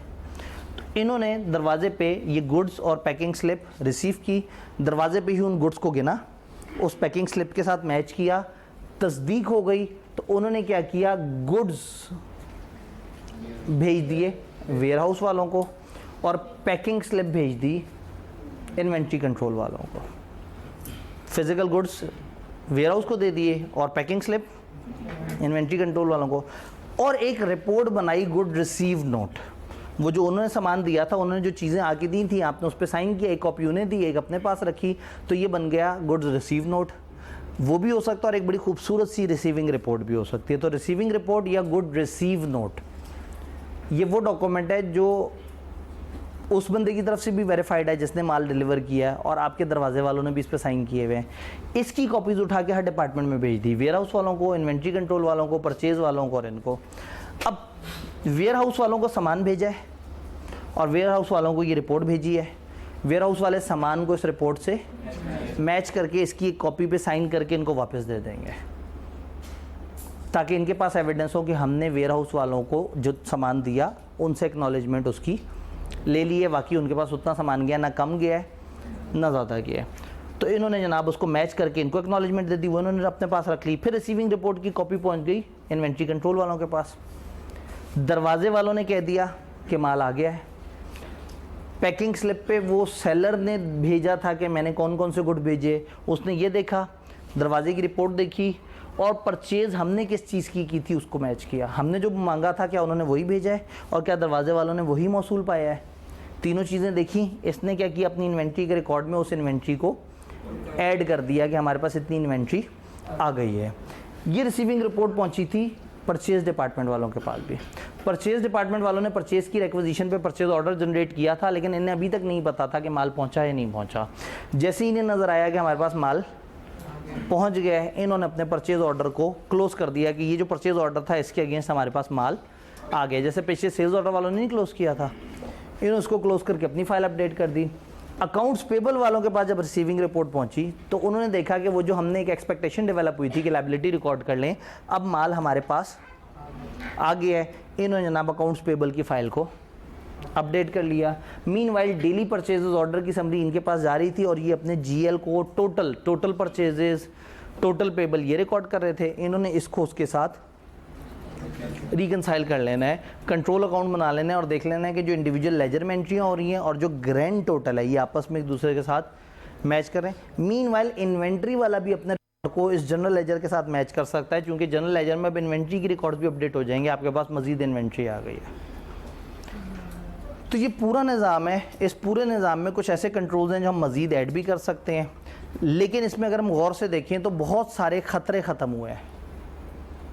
ओवर बिलिंग अंडर बिलिंग का ख़तरा ख़त्म हो गया है। माल रास्ते में इधर उधर ना हो जाए, किसी गलत बंदे को ऑर्डर ना दे दिया जाए। आप कोई भी किसी को भी ऑर्डर दे दे गलत है, परचेज़ वालों को ऑर्डर देना चाहिए और हमेशा एक अप्रूव वेंडर को देना चाहिए। फ्लो चार्ट की एक लिमिटेशन होती है, उस पर आप हर बात नहीं लिख सकते। तो यहाँ ये लिमिटेशन हमें नज़र आ रही है कि सप्लायर का क्या रूल है उसका नहीं बताया हुआ। आइडियली हर इदारे के कुछ अप्रूव सप्लायर होते हैं, वरना क्या होता है जिनको परचेज़ करने की ऑप्शन मिलती है वो अपनी पसंद की जगह पे जाएंगे, अपने यार दोस्त की दुकान पे जाएंगे, वहाँ से सामान उठाएंगे, खुद भी कमीशन खाएंगे और कंपनी को भी हल्की क्वालिटी मिल जाएगी।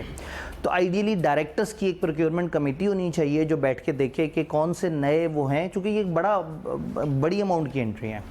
तो आप कोशिश करते हैं कि 500,000 बंदों से सप्लाई ना पकड़ें, आप 3-4 अच्छे बंदे आइडेंटिफाई करके रख लें जिनके साथ आपका पुराना ताल्लुक हो, आपकी उनके साथ क्रेडिट लिमिट सेट हुई हुई हो, और अगर उनके पास माल ना हो और एक नए कस्टमर की तरफ सप्लायर की तरफ जाना है तो जो बड़े हैं वो कोटेशंस लें मार्केट से, उन कोटेशन की बेस पे किसी एक को चूज़ करें, पहले छोटा ऑर्डर दे के देखें, अगर वो अच्छा चले तो उसको भी बड़ा ऑर्डर दे दिया करें। परचेज़ वाले को अगर पावर दे दी ना कि तुम अपनी पसंद से किसी सप्लायर के पास चले जाओ तो वहाँ पर भी गड़बड़ हो जाएगी। तो यहाँ हमने सप्लायर के ऊपर भी कंट्रोल्स लगा दिए, हमने इन्वेंट्री की मूवमेंट भी देख लिया, हमने देख लिया अकाउंट पेबल कहीं ज़्यादा ना रिकॉर्ड कर ले, कहीं इन्वेंट्री वाला अपनी फ़ाइल पहले ना अपडेट कर ले। तो हमने सारी चीज़ों को आपस में इस तरह से लिंक कर दिया है कि एंट्री की रिकॉर्डिंग, गुड्स की रिसीविंग, गुड्स के कंट्रोल, रिसीविंग रिपोर्ट्स, ये सारे एक दूसरे को सपोर्ट करेंगे। इसीलिए जब ऑडिटर ने कंप्लीटनेस चेक करनी होती है तो सबसे आसान काम पता है क्या होता है, इस प्रोसेस में जहाँ जो डॉक्यूमेंट्स हैं उनको क्रॉस मैच कर लें। तो हो सकता है सेल्स में वो वेयर हाउस वाले का डॉक्यूमेंट, दरवाजे वाले का document, approve sales order, customer की एक्नॉलेजमेंट, इन सबको जब मैच करें तो पता लग जाएगा कि ये चीज़ हुई थी लेकिन मुझे नहीं बताई गई। तो कंप्लीटनेस चेक करने के लिए आप ये इन सारे डॉक्यूमेंट्स को, खासतौर पे गुड डिस्पैच नोट या गुड रिसीव नोट को रसीदों से ही मैच कर लें तो वहीं आपको पता लग जाता है कि आया कितना था और रिकॉर्ड कितना हुआ है। जी भाई कुछ कहना चाहते हैं? इसकी कॉस्ट बहुत ज़्यादा हो जाएगी, बिल्कुल सही कह रहे हैं। ये कंट्रोल की लिमिटेशन है कि हर कंट्रोल की कॉस्ट ज़्यादा होती है। बड़े इदारे अफोर्ड कर सकेंगे, छोटे इदारे में शायद एक ही बंदा बाइंग भी वही उसकी एंट्री भी रिकॉर्ड कर रहा हो। तो हम लोगों ने गुज़िश्ता लेक्चर में ये पढ़ा था कि these are limitation of internal control, कि आप हर जगह बड़ा अच्छा सिस्टम नहीं लगा सकते। इसकी कॉस्ट बहुत ज़्यादा हो जाएगी, लेकिन सोचें कि एंटिटी जो करोड़ों रुपए में खेल रही हो, अगर एक अच्छा निज़ाम बनाने से उनके एरर के चांसेस कम हो जाते हैं। इसमें अगर एक भी एरर हो गया तो वो 40-50 लाख का एरर होगा। तो इतने बड़े एरर को अवॉइड करने के लिए एक अच्छा निज़ाम इज़ वर्थ इट। आप उस पर इन्वेस्ट कर सकते हैं और इसके अंदर आईटी बेस्ड कंट्रोल जितने ज़्यादा से ज़्यादा डाल दें उतनी प्यारी बात है। पेबल या परचेजेस का रिकॉर्ड निज़ाम समझ आया जी? ये परचेज ऑर्डर इन्वेंट्री वालों के पास क्यों नहीं जाता? इन्वेंट्री वालों ने रिक्विजिशन दी हुई है, इन्होंने कहा है कि आपने ये माल मंगवाना है। अब उसके बाद माल इन्होंने नहीं मंगवाना, माल इन्होंने मंगवाना है। असूलन जब माल मंगवा रहे हैं तो एक कॉपी इन्हें हौसले के लिए दे दें। ये एक एडिशनल कंट्रोल है। अगर ये नहीं ऐड होगा तो बहुत बड़ा नुकसान नहीं है, ऐड हो जाएगा तो छोटा सा नुकसान जो हो भी सकता था वो बच जाएगा। मैंने आपसे कहा कि इस सिस्टम में आप कहीं पे भी कुछ भी प्लस करना चाहें आप कर सकते हैं। फेयर प्रेजेंटेशन फ्रेमवर्क है, अगर आप कहीं पे भी कोई एडिशनल कंट्रोल डाल दें और जस्टिफाई कर दें कि इससे ये एक्स्ट्रा फ़ायदा हो गया तो अलाउड है। तो ये कोई एग्जैक्टली ज़रूरी नहीं कि हम इसे याद करें। देखें ना, मैंने तो यहाँ पे खुद ही से वो भी बता दिया कि बिल ऑफ लेडिंग होना चाहिए, खुद ही से कन्फर्मेशन की बात भी कर दी। आप ये देखें कि ये जो दरवाजे वाले बंदे ने रिसीविंग रिपोर्ट से मैच किया था, उसके बाद मैंने एक एक्नॉलेजमेंट वापस भी दिलवा दी, नज़र तो नहीं आ रही थी। तो हम इसमें छोटे छोटे से ट्विक्स ऐड कर सकते हैं अपनी पसंद से। बस मकसद अच्छा होना चाहिए। मकसद ये ना हो कि मैंने एक नई लाइन लिख दी, मकसद ये हो कि मैंने एक नया कंट्रोल ऐड किया है। तो दिस इज़ वेरी गुड कि आपका दिमाग इस तरह से चलना शुरू हो जाए। दिस इज़ वेरी गुड कि आपने किताब में लिखे हुए देखे 3 कंट्रोल्स, आपने 3 कंट्रोल उठा के चैट जीपीटी पे पेस्ट किए, उसको कहा ये 3 कंट्रोल्स हैं, मुझे लगता है कि इसमें दरवाजे पे ताला भी लगा होना चाहिए, क्या कहते हो? तो आपसे कहेगा जी आप जो बता रहे हैं वो अच्छा है, लेकिन ये देखिए ना ये 2 लाइनों में कवर हो रहा है तो ज़रूरत नहीं है। तो आपके पास तो जेब में हर वक्त छोटा सा एक टीचर मौजूद है जिसको आप छोटे छोटे से अपने जज्बात, एहसासात, नज़रियात कम्युनिकेट कर सकते हैं और वो आपको फ़ौरन से बता देगा कि आपको आपकी बात उसे अच्छी लगी या नहीं लगी, और बेइज्जती भी बड़े नफीस तरीके से करेगा। क्योंकि आप जो बात कर रहे हैं वो थोड़ी सी इनअप्रोप्रिएट है, अगर इसको थोड़ा सा हम ज़्यादा प्रोफेशनली देखें तो वो ये यूँ की जा सकती थी। तो वो ना वो बहुत ज़ोर से बेइज्जती नहीं करता, वो बड़े एहतराम से आपको बता देता है कि आपने गलती की है लेकिन कोई बात नहीं, सही बात ये है। हाँ, और अकेले में भी ये वो करता है, सबके सामने बेइज्जती नहीं करता। आप अपनी हिस्ट्री वहाँ से डिलीट भी कर सकते हैं, और अगर आप चाहते हैं कि हिस्ट्री बने ही ना तो आप एनोनिमस चैट जीपीटी के साथ भी कर सकते हैं, यानी कि वो उसको याद ही नहीं रखेगा। एक न्यू चैट आप उसी वक्त डिफाइन कर दें कि ये वो चैट है जो तुमने याद ही नहीं रखना तुमने कभी मेरे साथ बात की है। तो जो छोटी छोटी मेमोरी आपसे रिलेटेड आपके अकाउंट में अपडेट कर रहा है वो उतना भी अपडेट नहीं करेगा। वापस इधर आते हैं, बहुत दूर चले गए थे। परचेज और पेबल का हमने निज़ाम देखा, अब तीसरा निज़ाम देखते हैं जल्दी से। जी, इनमें से कौन से डिपार्टमेंट में सबसे ज़्यादा चांसेस हैं कि वहाँ पे फ्रॉड हो? फ्रॉड या तो जिनके पास कैश होता है वहाँ सबसे ज़्यादा होता है, या जो उसकी बाइंग से रिलेटेड होते हैं ना, क्योंकि और कुछ नहीं होगा, इसने जाके जिसको ऑर्डर दिया उससे कमीशन खा लेना है, और वो कहेंगे हम तुम्हारी कंपनी को डिस्काउंट दे सकते हैं, वो कहेगा नहीं चाहिए, मुझे पैसे दे दो। तो ये लोग जो बाहर के लोगों से इन टच होते हैं ना, पिछले वाले में जो सेल्स डिपार्टमेंट के लोग थे और इसमें जो परचेज डिपार्टमेंट के लोग हैं, ये सबसे ज़्यादा खतरनाक हैं। लेकिन इनसे ज़्यादा खतरनाक होता है जिसके पास कैश रखा हुआ होता है। लेकिन जो कैश और बैंक है उसके अलग से कंट्रोल्स डिस्कस होते हैं, तो इसलिए हम उसका यहाँ जिक्र नहीं कर रहे, यहाँ हम सिर्फ क्रेडिट और रिसीवेबल्स तक का जिक्र कर रहे हैं। क्लियर? तीसरा और आखिरी सिस्टम, पेरोल। पेरोल के सिस्टम में टिपिकली क्या प्रॉब्लम्स होती हैं? अब जाहिर है अगर रेगुलर क्लास होती तो हम अलग अलग दिन ठहर के करते, तो इस वक्त जो है आप कम टाइम में ज़्यादा मुसीबत बर्दाश्त कर रहे हैं, लेकिन इस तरह तो होता है इस तरह के कामों में। उन्होंने कहा जी ब्रेक हो जानी चाहिए। जी बिल्कुल, ये इसको ख़त्म करते हैं तो फिर ब्रेक की तरफ चले जाएंगे। जी उसके बाद क्या होगा? उनका जी उसके बाद कैश का भी जिक्र हो जाए, उसके बाद ब्रेक कर लेंगे। सर उसके बाद अगर फलाना भी हो जाए उसके बाद ब्रेक कर लेंगे। सर अगर ब्रेक हो ही ना चैप्टर 3 भी कर लें तो ठीक है, उसके बाद अच्छा नहीं, ज़्यादा हो गया, ठीक है जी। पेरोल साइकिल, पेरोल साइकिल से मुराद है ये जो आप अपने एम्प्लॉयज़ को पैसे देते हैं। ये डेली वेजेस वाले लोग भी हो सकते हैं, वीकली वेजेस वाले लोग भी हो सकते हैं, मंथली वेजेस वाले लोग भी हो सकते हैं। इसमें दोनों तरह के निज़ाम पे हम बात कर सकते हैं, वो जिनको मंथ एंड पे इकट्ठे पैसे मिलते हैं और जो साफ़ सुथरा काम कर रहे होते हैं, और वो जिनको डेली का पैसे मिलें जो कि प्रोडक्शन के अंदर हर दिन मजदूरी वाला काम कर रहे होते हैं। तो ये सिस्टम तकरीबन दोनों तरह के निज़ाम को एक साथ लेके चल रहा है। तो अब होता क्या है, पेरोल के सिस्टम में जो बड़े ख़तरे होते हैं वो ये होते हैं कि शायद आप लोगों को पैसे ना दें और रिकॉर्ड कर लें, शायद लोगों को देना बनता ही नहीं था और बिला वजह दे दें, शायद कुछ फेक एम्प्लॉयज़ हों, शायद कुछ फेक आर्स हों। भाई एक ब्रांच है, उस ब्रांच में 12 बंदे बैठे हैं और ब्रांच का मैनेजर तय करेगा कि हमने कितने बंदों के साथ काम करना है। उसने हेड ऑफिस को बताया कि हमारे पास एक 13वां नया बंदा आ गया है, और हर महीने हेड ऑफिस वालों से उसके 40,000 रुपये लेने शुरू कर दिए, जबकि वो बंदा एग्जिस्ट ही नहीं करता। तो समटाइम एम्प्लॉई एग्जिस्ट ही नहीं करता और एंट्रियाँ हो रही होती हैं, समटाइम एम्प्लॉई एग्जिस्ट करता है और उसका ओवर टाइम पैसे लिए जा रहे होते हैं, समटाइम वो छुट्टियों पे होता है, उसको कहते हैं तुम्हारे पैसे कटेंगे, और मैनेजर उसके हिस्से का आगे बता देता है और उसके हिस्से के पैसे खुद रख लेता है। तो fake employees, fake hours, rate में गड़बड़ हो सकती है, उसकी एंट्रियाँ सही ना हो, उसका सोशल कंट्रीब्यूशन की रिकॉर्डिंग सही ना हो, उसका प्रोविडेंट फंड सही से रिकॉर्ड ना हो, तो बेतहाशा के गड़बड़ होती है। बात समझ रहे? तो अब इन सारी चीज़ों के अंदर एक अच्छा सिस्टम जो कि मैक्सिमम गड़बड़ों को कवर कर सके वो देखने की कोशिश करते हैं। तो कहानी स्टार्ट होगी एक एचआर डिपार्टमेंट से। इसका मतलब है कि पेरोल के अंदर आपके पास एक बिल्कुल इंडिपेंडेंट किस्म का डिपार्टमेंट होना है जिसका नाम हो एचआर। ये वो डिपार्टमेंट हो जो नए हर आने वाले बंदे से इंटरव्यू करता हो, उसके टेस्ट लेता हो, उसकी हायरिंग को देखता हो, उसके साथ एग्रीमेंट फाइनल करता हो, और जब जब उस एग्रीमेंट में कोई भी इन्फ्लेशन आए, कोई भी इंक्रीज़ हो, कोई भी प्रमोशन आए, किसी भी किस्म का कुछ भी प्लस माइनस हो, दिस इज़ द डिपार्टमेंट जिसको पता होगा। और इस डिपार्टमेंट का ब्रांचेस से डायरेक्टली ताल्लुक़ नहीं है। इसको जब हेड ऑफिस वाले कहते हैं कि आपने ये इसको प्रोसेस करना है तो प्रोसेस कर देते हैं।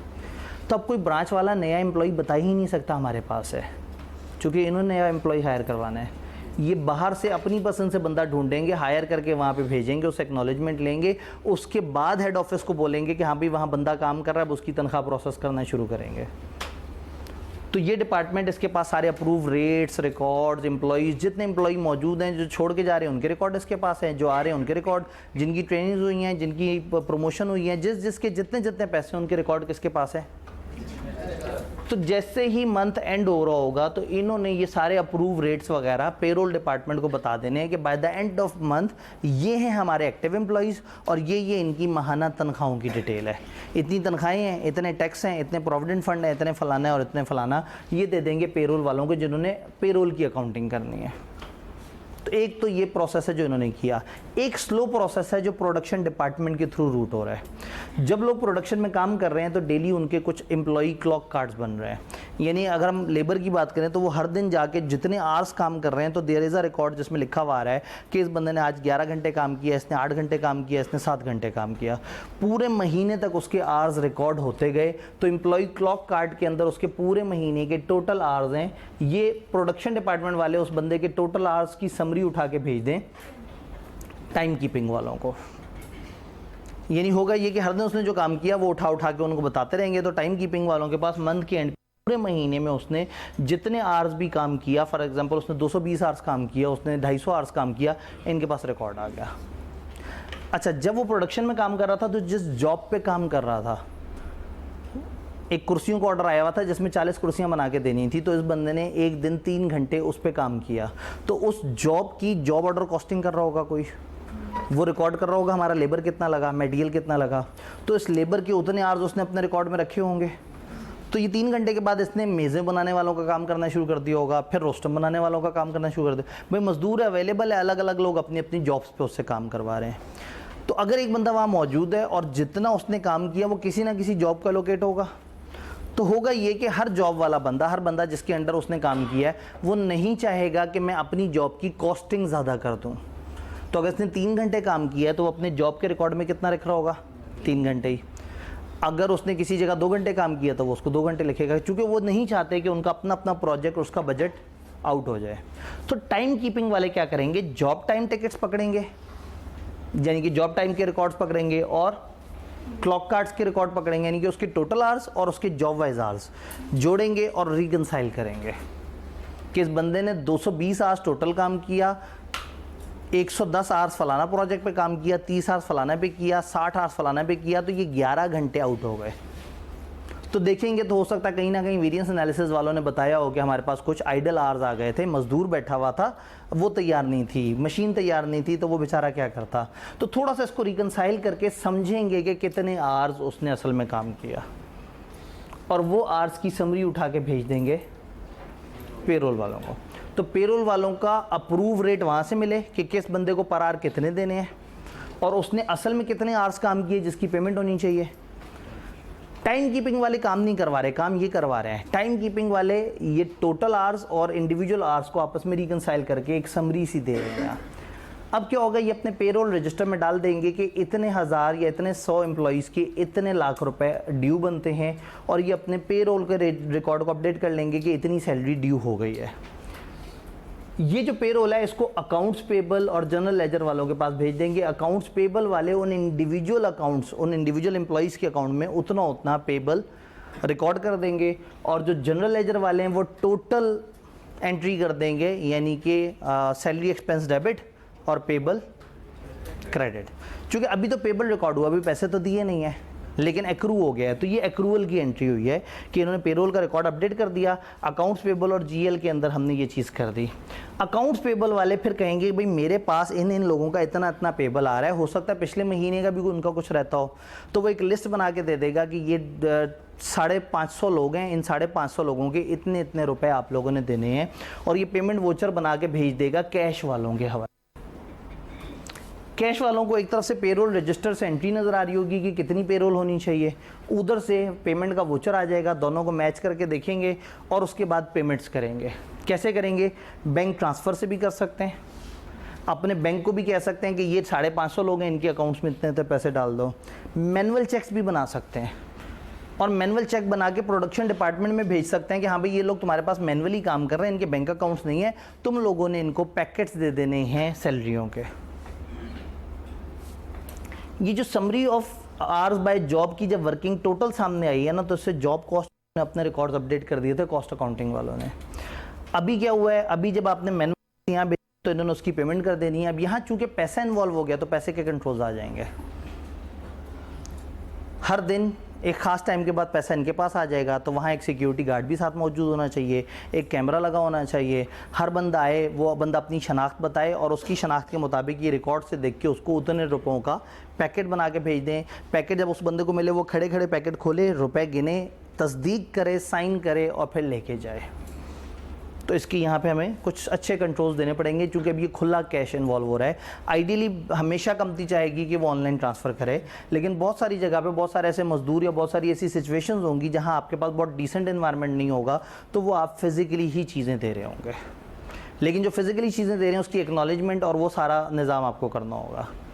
इससे हुआ क्या, बहुत सारे खतरे ख़त्म हो गए। फेक एम्प्लॉई का ख़तरा ख़त्म हो गया, फेक आवर्स का ख़तरा ख़त्म हो गया, रेट गलत लगा होगा इसका ख़तरा ख़त्म हो गया, एम्प्लॉई मौजूद ही नहीं और उसकी एंट्री हो रही हो वो ख़तरा ख़त्म हो गया।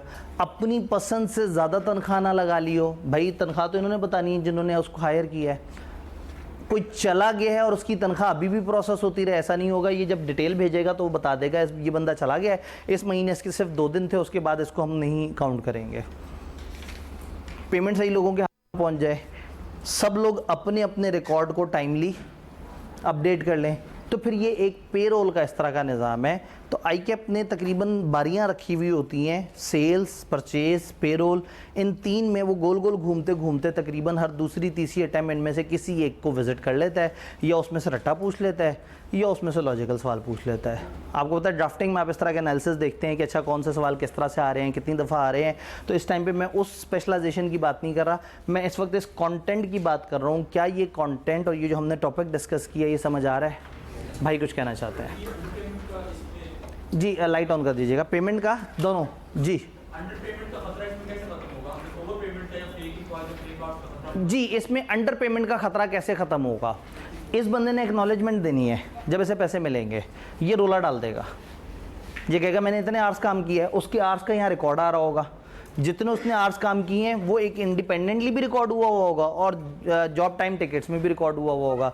तो इनकी रिकन्सिलेशन आउट हो जाएगी अगर कम आवर्स उन्होंने आगे फॉरवर्ड किए, और इन्होंने कम आवर्स फॉरवर्ड किए तो इसने कह देना है कि जी मेरे कार्ड से उठा के देख लें, मैंने इतने आवर्स काम किया है, मुझे इतनी पेमेंट नहीं हुई। तो इससे अंडर पेमेंट का खतरा भी ख़त्म हो गया। जी सर, जो रिजाइन कर रहा है एम्प्लॉय, उसकी इंफॉर्मेशन कहाँ से कहाँ? जो रिज़ाइन कर रहा है उसकी इन्फॉर्मेशन कहाँ है? HR जो रिज़ाइन करेगा वो फ़ौरन क्या चाहेगा? वो चाहेगा कि मुझे मेरे प्रोविडेंट फंड और बाकी चीज़ें मिलना शुरू हो जाएं। तो जब उसका ये लालच होगा तो वो फ़ौरन से HR को बताएगा। HR तस्दीक करेगा कि ये छोड़ के जा रहा है या ऐसे निकाला जा रहा है। और इदारों में रूल ये होता है कि आपने जब रिज़ाइन करना है तो अपने डिपार्टमेंट मैनेजर और HR को बताना है। HR वाले इसके डिपार्टमेंट वालों से मीटिंग करके पूछेंगे, हाँ भाई ये बंदा छोड़ रहा है, क्या मसला है, क्यों जा रहा है, इसको रोक सकते हो तो बताओ, पैसे बढ़ाने की ज़रूरत तो नहीं है। तो अच्छे बड़े इदारों में एक प्रॉपर HR डिपार्टमेंट होता है जो एम्प्लॉइज़ के HR से रिलेटेड, ह्यूमन रिसोर्स से रिलेटेड उनके सारे जो परेशानियाँ और इस तरह की चीज़ों को देखता है। आप जब CFAP में आते हैं तो SPM में आप इस पर पूरा चैप्टर पढ़ते हैं इस डिपार्टमेंट के ऊपर कि ये क्या कर रहा है और ये एम्प्लॉइज़ को किस तरह से मोटिवेट और किस तरह से साथ लेके चल रहा होता है। जी क्या पे और ये बातें नहीं, 5 तरह के अहम सिस्टम है: सेल, परचेज, पेरोल, इन्वेंट्री और कैश एंड बैंक। इन्वेंट्री के जाने के कंट्रोल्स सेल्स के सिस्टम में हमने पढ़े, याद है? उस पर स्लिप बनेगी, फिर ऐसे होगा, फिर वो काउंट करके उसे देगा, दरवाजे पे पहुंचेगा, दरवाजे वाले यूं करेंगे। जाने के कंट्रोल हमने एक सिस्टम में देख लिए, आने के कंट्रोल हमने देख लिए, की हो तो ईयर एंड पे गिनने की हिफाजत के कंट्रोल्स भी हमने देख लिए। तो इसका मतलब है कि अब इन्वेंट्री के ऊपर जनरल ही बातें रह गई हैं। तो अगर आप इन्वेंट्री को अलग से याद नहीं भी करेंगे तो सिंपली आप नहीं करना है कि भाई इन्वेंट्री की हालत सही होनी चाहिए, इन्वेंट्री के जो वो बिन कार्ड्स हैं वो सही से मेंटेन होने चाहिए, और इन्वेंट्री के आने और जाने की अकाउंटिंग सही तरीके से साथ साथ होनी चाहिए, और पीरियोडिक इन्वेंट्री काउंटिंग होती रहनी चाहिए। तो किताब में आपको इन्वेंट्री का एक छोटा सा एरिया नजर आएगा, आपने बस मुस्कुराते हुए उसे पढ़ लेना है, उस पर टेंशन नहीं लेनी, क्योंकि अगर पेपर में कभी सवाल आ गया तो आपके पास ज़्यादा बड़ा माल है बताने को। 3 जगह से आपको इन्वेंट्री मिलेगी, आना जाना और उसका ईयर एंड पे उसकी जो काउंटिंग के कंट्रोल्स है। फिर हम इससे अगले लेवल पे जाते हैं, कैश एंड बैंक। जब कैश एंड बैंक की बात करते हैं ना, तो कैश एंड बैंक से रिलेटेड किताब प्रोसेस नहीं बताती, आपको छोटी छोटी सी एहतियातें बताती है।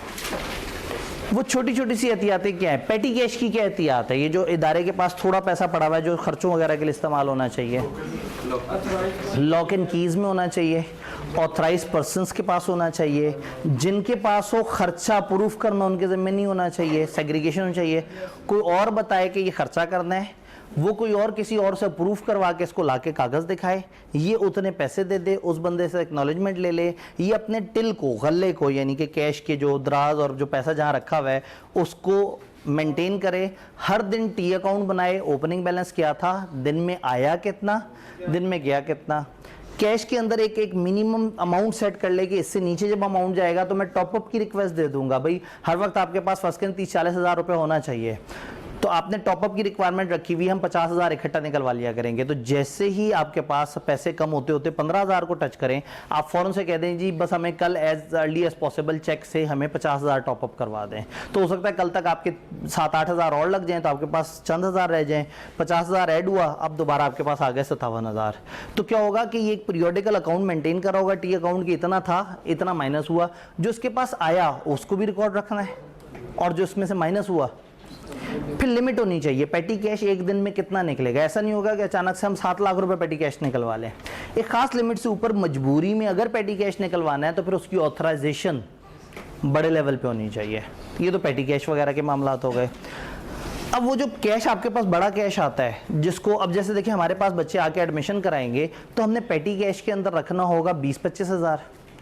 लेकिन अगर एक दिन में हमारे पास 5 लाख रुपया, 7 लाख रुपया, 10 लाख रुपया बच्चों की फीस आ गई, तो हम सारा तो अपने पास नहीं रखना चाहेंगे, कहाँ भेजना चाहिए हमें? बैंक। तो फिर बैंकिंग की एक पूरी पॉलिसी होनी चाहिए आपकी, पीरियोडिक टाइम इंटरवल्स पे आप बैंक में चीज़ें फेंकते रहें, और आपको पता हो कि हमने जब भी हमारे पास इतनी लिमिट का पैसा आएगा हमने बैंक भेजना है। जिन दिनों कैश कलेक्शन ज़्यादा हो तो उन दिन में 2 दफ़ा बैंकिंग करें, और अगर जिन दिनों ज़रा काम कम है तो आप तय कर लेंगे जब इतने से ऊपर होगा तो हम उसको बैंक में भेज देंगे। उसके अंदर हुआ तो पेटी कैश में नहीं डालेंगे, इदारे में रखे हुए किसी लॉकर में रखेंगे, फिर उस लॉकर के अपने लॉक एंड की के कंट्रोल्स होने चाहिए। फिर जो एम्प्लॉइज़ को आप कैश में जब सैलरियाँ दे रहे हैं तो उसके अपने कंट्रोल्स होने चाहिए। तो यहाँ पे हम किसी प्रोसेस की बात नहीं कर रहे। आप किताब में देखेंगे तो आपको 1-1.5 सफ़े में कैश एंड बैंक के कुछ आइडियल बातें नजर आएंगी, कुछ अच्छे रूल्स नजर आएंगे जिनको आपने 1-2 दफ़ा पढ़ लेना है, तो कुछ बेस्ट प्रैक्टिसेस आपके दिमाग में बैठ जाएंगी। तो अगर पेपर में सवाल आए तो आप सम हो कहीं ना कहीं उन बेस्ट प्रैक्टिसेस को यूज़ कर सकते हैं। अगेन मैं जिक्र कर रहा था कि अगर हमारे पास कम टाइम होगा तो हम उसका जिक्र तो कर लेंगे, लेकिन किताब में जो वो इंग्लिश में सारी बातें लिखी हुई हैं अच्छी खासी, तो मेरे पास एक अच्छा लेक्चर मौजूद है जो मैंने इस दफ़ा रेगुलर क्लास में मेरे काम आ गया था। छुट्टियाँ करीब थी मेरे ख्याल में, शायद क्या था कोई वो 9-10 मुहर्रम, हाँ कुछ इस तरह से था कि छुट्टी आ रही थी तो हमें बड़ा फ़ायदा हुआ था। तो अभी भी हम उस फ़ायदे को कैश कर सकते हैं कि वो वाली वीडियो जो रेगुलर सेशन में दी थी वो यहाँ ऐड हो जाए आपके इसी वीडियो के साथ। तो उसमें क्या होगा, उसमें मैं बैठा हुआ होऊंगा और मैंने किताब पकड़ी हुई होगी और मैं एक एक करके लाइन बाय लाइन इंग्लिश पढ़ता जा रहा हूँगा, उस पर तबसरा करता जा रहा हूँगा। तो वो जो अगर आपको तशरीही सर्विसेज या इंग्लिश पढ़ने वाली सर्विसेज जो हैं वो उसमें मिल जाएंगी, तो उससे इस चैप्टर में रिलेटेड आपकी तकरीबन मैक्सिमम चीज़ें ख़त्म हो जाएंगी। जो आखिरी बात है, एक छोटी सी बात और एक मोटी सी बात। छोटी बात ये नॉन करंट एसेट के controls. Non current asset inventory की तरह बहुत फ्रीक्वेंट आइटम नहीं है, कभी कभार खरीदा जाएगा और ये बहुत हाई वैल्यू आइटम होगा, तो इसमें बड़े हैवी लेवल की ऑथराइजेशन चाहिए, हैवी लेवल की अप्रूवल चाहिए। और शायद आपको याद हो कि कंपनी लॉ ने कहा है कि 1 मिलियन से ऊपर तो बाइंग भी डायरेक्टर्स अप्रूव करेंगे। तो फिर इसके अंदर नॉन करंट एसेट बड़े लेवल पे जब खरीदते हैं तो उसमें रिस्क तो ज़्यादा है, लेकिन चूंकि वो बड़ी अमाउंट्स हैं तो उसमें कंपनी की ऊपर की कुछ कमेटीज़ बैठती हैं, वो असेस करते हैं कि क्यों हमें लेना है, फिर वो उसको प्रॉपर डिस्क्लोज करते हैं। तो बस खतरा ये है कि ऐसा ना हो कि आप उसको एक्सपेंस आउट कर दें। तो जितने भी कैपिटल नेचर के आइटम्स हैं उनको एक दफ़ा ज़रूर देखें कि वो कैपिटल नेचर के हैं या रेवेन्यू नेचर के। तो नॉन करंट एसेट्स में जो 3-4 मोटी मोटी बातें हैं, ऑथराइजेशन होनी चाहिए, सेग्रीगेशन होनी चाहिए, उसकी रिकॉर्ड कीपिंग होनी चाहिए, उसके अंदर कहीं ना कहीं अप्रूवल्स का एक प्रोसेस होना चाहिए, एंड कैपिटल और रेवेन्यू एक्सपेंडिचर के दरमियान की जो बहस है उस पर डिबेट होनी चाहिए। तो that is about chapter number 6 other than computer based auditor के जो टोटके हैं वो। तो ये 5 तरह के सिस्टम है जिसमें प्रोसेस 3 के समझने ज़रूरी हैं, बाकियों का प्रोसेस नहीं है, बाकियों में डिस्क्रिप्टिव से रूल्स दिए हुए हैं। इस चैप्टर में एक और डिस्कशन भी आई कि अपने की है, वो इस चैप्टर और 7 में जोड़ के की थी, हमने उसको जोड़ के अब चैप्टर 6 में हम ले आए हैं। 1 अगर ऑफ करें तो शायद लिखा हुआ कुछ नज़र आ जाए, कुछ लिखा नज़र आ गया। Cats, computer aided audit techniques या कंप्यूटर असिस्टेड ऑडिट, वो ऑडिट टेक्निक्स जिसमें आप कंप्यूटर की मदद ले रहे हैं। अब हमें टेस्ट ऑफ कंट्रोल भी समझ आ गए हैं, हमें सब्सटैंटिव प्रोसीजर भी समझ आ गए हैं। वी आर अलाउड कि अगर क्लाइंट में आईटी बेस्ड सिस्टम ज़्यादा हो तो हम ऑडिट करते हुए अपने आप को भी आईटी से इक्विप कर सकते हैं। तो ऑडिटर कुछ टूल्स यूज़ करता है, कुछ इलेक्ट्रॉनिक टूल्स यूज़ करता है, कुछ आईटी बेस्ड टूल यूज़ करता है, उनको हम ऑडिट की ज़बान में कैट्स कहते हैं। CAAT, computer assisted audit technique या कंप्यूटर एडेड। जब आप इनको टेस्ट ऑफ कंट्रोल्स में इस्तेमाल करते हैं तो उसका नाम होता है टेस्ट डेटा, और जब आप इसको सब्सटैंटिव प्रोसीजर्स के लिए इस्तेमाल करते हैं तो वर्ड होता है ऑडिट सॉफ्टवेयर। अब ये कंप्यूटर बेस्ड टेक्निक्स आपकी ज़िंदगी में क्या मदद कर सकती हैं? Test data. आप ये देखें कि हम टेस्ट ऑफ कंट्रोल में क्या देख रहे होते हैं, कंट्रोल मजबूत है या नहीं। अब जिन तो सिस्टम्स का प्रॉपर ट्रेल बना हुआ होगा, पहले वो कागज़ आया, फिर वो आया, फिर वो आया, तो हम वॉक थ्रू टेस्ट करेंगे, हम वॉक थ्रू टेस्ट से एक एक करके उनको चेक कर लेंगे। लेकिन जिनका ट्रेल ही नहीं बना हुआ तो पर कहीं ना कहीं सिस्टम लॉग देखने पड़ेंगे। अब सिस्टम लॉग एक टेक्निकल चीज़ है जो सिस्टम के अंदर है। तो टेस्ट डाटा में हम क्या करते हैं, हम अपने कुछ सॉफ्टवेयर्स को यूज़ करके क्लाइंट के सिस्टम की मजबूती चेक करते हैं। फॉर एग्जाम्पल, हम क्लाइंट से कहते हैं कि जैसे ही एक बच्चे का अकाउंट क्रिएट हो उस बच्चे को एक्सेस भी मिल जानी चाहिए कोर्स की, उस बच्चे को पेबल में भी रिसीवर में भी रिकॉर्ड हो जाना चाहिए, उस बच्चे से रिलेटेड रसीद भी रिकॉर्ड होनी चाहिए, उस बच्चे का फॉर्म भी सिस्टम में खुद ही ऐड हो जाना चाहिए। मैं कहता हूँ ऐसा होना चाहिए आपका सिस्टम, उन्होंने कहा ऐसा ही तो है। मैं क्या दिखाओ, उन्होंने कहा नज़र थोड़ी आता है, कंप्यूटर कर रहा है अंदर ही अंदर खुद ही से सारा काम। तो अब हम इसको कैसे वेरीफाई करेंगे? हम अपना टेस्ट डाटा, हम एक डमी डिपार्टमेंट क्रिएट करेंगे। हम कहेंगे एक डमी क्लास है, फॉर एग्जांपल ऑटम 2029 की, और उसमें एक डमी सब्जेक्ट है जिसका नाम है ई ऑडिट, और उसमें एक डमी स्टूडेंट है उसका नाम है ई अल्ताफ़।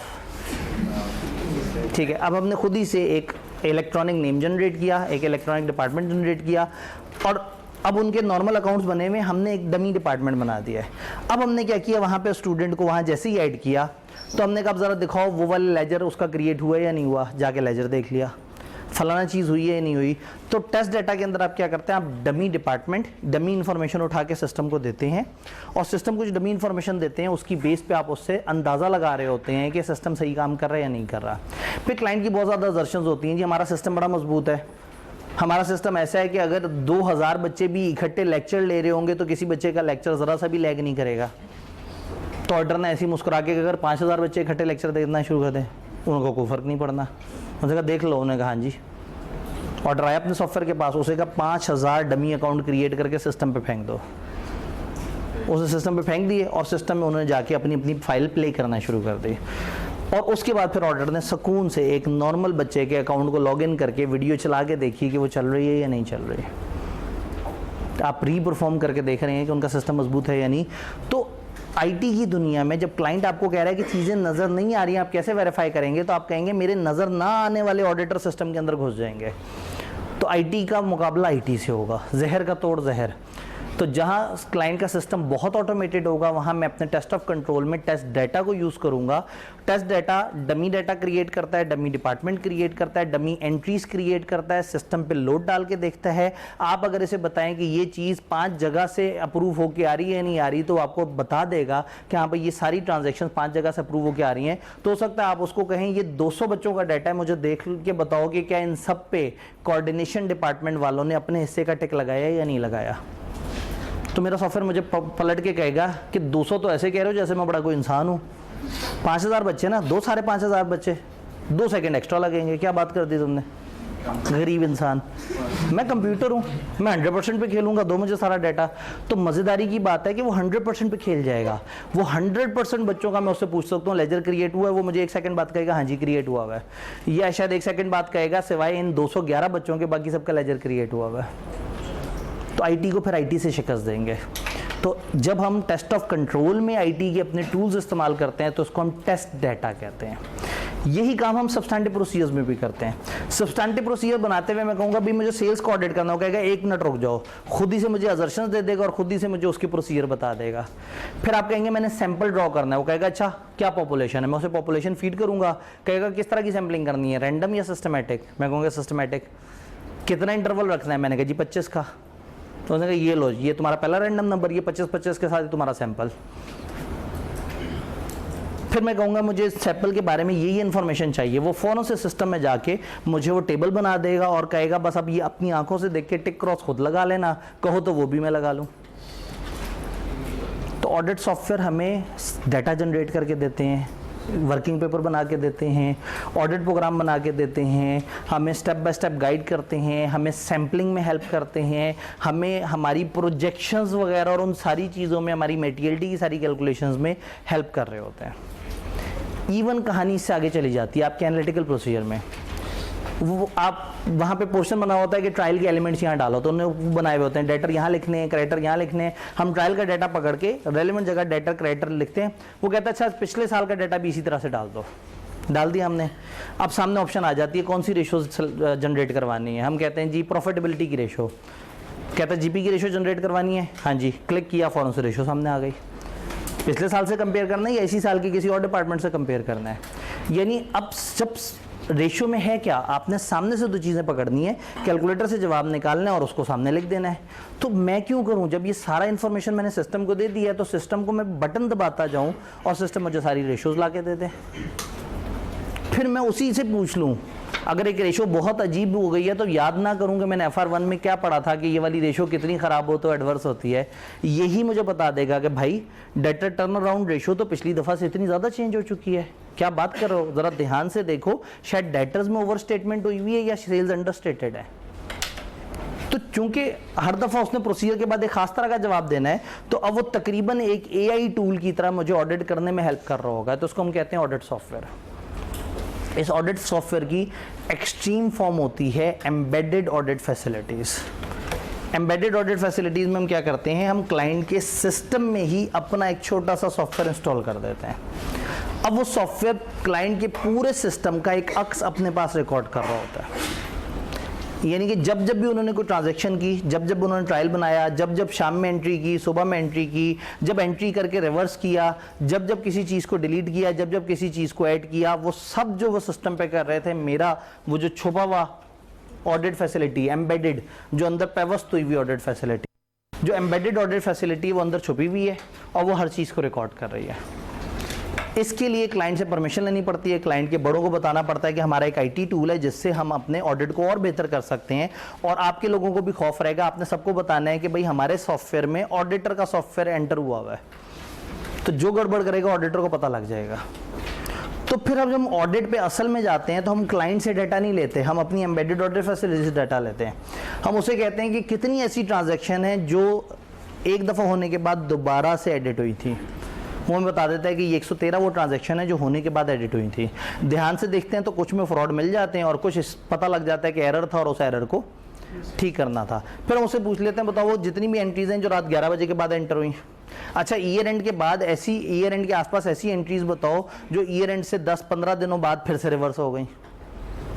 जब आप इलेक्ट्रॉनिक डाटा किसी इलेक्ट्रॉनिक टूल को दे देंगे तो अनलिमिटेड पॉसिबिलिटीज़ हैं, वो हर तरह से खेल सकता है। आप हर तरह से डाटा जनरेट कर सकते हैं, आप हर तरह से उसके ऊपर वर्किंग कर सकते हैं। तो जब हम अपने IT टूल्स को ऑडिट में यूज़ करते हैं और IT बेस्ड सिस्टम्स को टेस्ट ऑफ कंट्रोल या सब्सटैंटिव प्रोसीजर्स के वक्त इनकी मदद लेते हैं, तो ये टूल्स कहलाते हैं CAT, CAAT। डन।